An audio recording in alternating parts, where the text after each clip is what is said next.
Video is just pure emotion. ये कोई 1 minute की रील नहीं है कि व्यूज या उसके लिए आप देख सकते हो। इस चैनल पे कोई रीच नहीं है, कोई बहुत सब्सक्राइबर्स है, ये सब नहीं।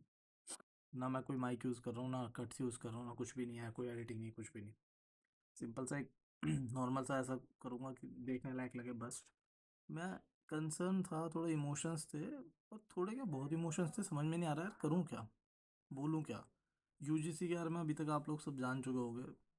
मोदी जी ने डिच कर दिया बहुत बड़ा डिच दिया। उसको हैंडल करना बहुत मुश्किल है। बीजेपी की आज की लीडरशिप कांग्रेस से भी वर्स्ट है। मैं बीजेपी के अगेंस्ट नहीं जा सकता, मैंने उसे बचपन से सपोर्ट किया भाई।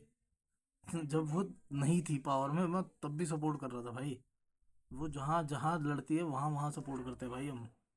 बिना किसी लाग लपेट के, बिना किसी लालच के, बिना किसी मतलब के हर जगह हम डिफेंड करते घूमते बीजेपी को। बीजेपी की कोई बुराई करे, मोदी की कोई बुराई करे, पर हमारे गले की हड्डी बना दिया यार, हमें फंसा के रख दिया।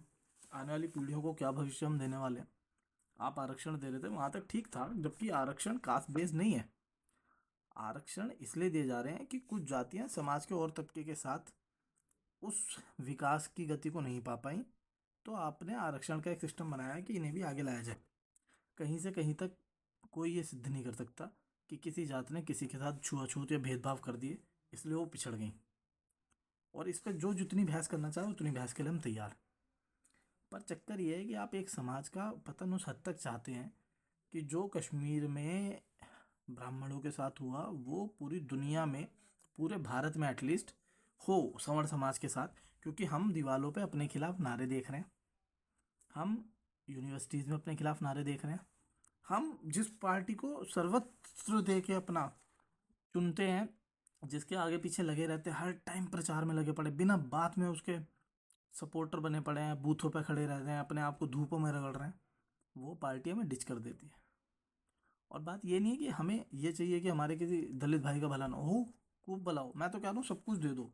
आप कह दो कि ब्राह्मणों को या किसी सवर्ण को नौकरी मिलनी बंद आज से, पर आप उन्हें पैदा होते ही क्रिमिनल तो मत डिक्लेयर कर दो कि ये तो क्रिमिनल है साले।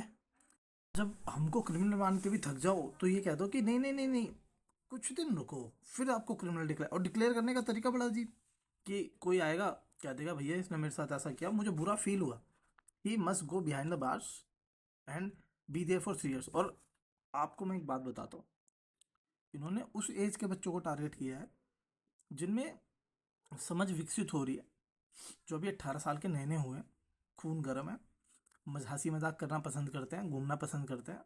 अभी उनके लव इंटरेस्ट बनने हैं, अभी उनकी फ्रेंडशिप में इंटरेस्ट बनने हैं, उनका फ्रेंड एक पूरा सर्कल क्रिएट होना है।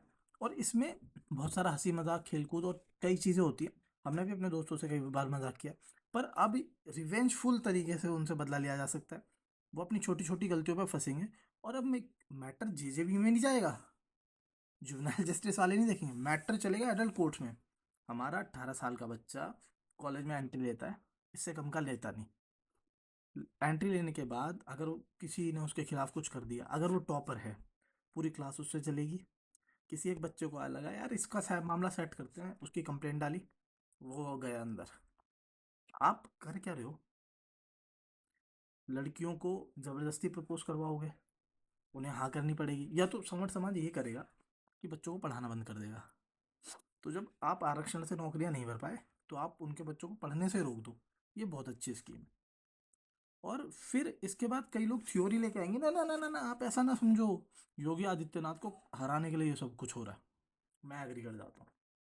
मैं भी मानता हूँ कि योगी आदित्यनाथ को हराने के लिए ये सारा प्लान है। मैं समझा भी सकता हूँ बहुत अच्छी तरीके से कि कैसे चीज़ें चल रही है, पर योगी जी हमारे सपोर्ट में आ रहे हैं खुल के। योगी जी कह रहे हैं नहीं, मैं इतने काले कानूनों को नहीं लागू करूंगा अपने यहाँ। वो आए ना, वो यूपी जीत जाएंगे, वो प्रधानमंत्री के दावेदार हो जाएंगे, और जो भी लीडरशिप उनके अगेंस्ट करना चाह रही हो सब चीज़ें खत्म हो जाएंगी। पर नहीं, अगर आप ऐसे कैप्सूल्स लेके बैठ गए, ये समझ के बैठ गए कि नहीं बीजेपी के इंटरनल पॉलिटिक्स की वजह से ये सब हो रहा है, आज नहीं तो कल आप फंस जाओगे, कुछ भी नहीं कर पाओगे। ये सीरीज, ये बातें कंटिन्यू रहेंगी। अगर कहीं पर कोई लीगली प्रोटेस्ट होता है, हम उसे भी ज्वाइन करने करेंगे। गवर्नमेंट को अपने साथ अत्याचार तो नहीं करने देंगे, क्योंकि अत्याचार करना जितना गलत है उतना ही सहना भी है। और सहने वालों में हम तो बिल्कुल नहीं होने वाले।